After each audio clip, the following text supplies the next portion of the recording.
Generating a digital work order in AutoTextMe for Omnique users is as simple as building your ticket in Omnique and then clicking on the work order in AutoTextMe.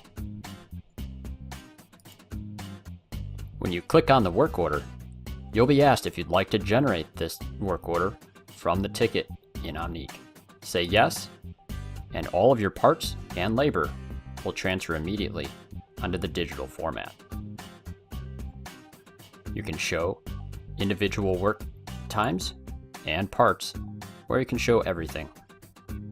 Your technician will be able to clock in and start the timer for each job, as well as add notes.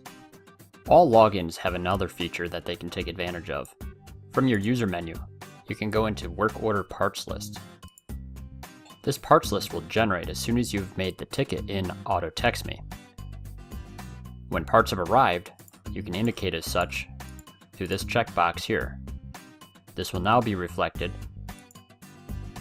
on the ticket for the technician to see. You'll see the green sticker for arrived parts, and the technician can confidently begin working on this vehicle.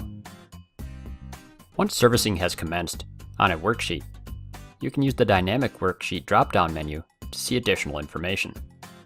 The color of the work order will now turn yellow when work has began, and you'll even see a percentage indicating how many of the tasks have been completed for this vehicle already.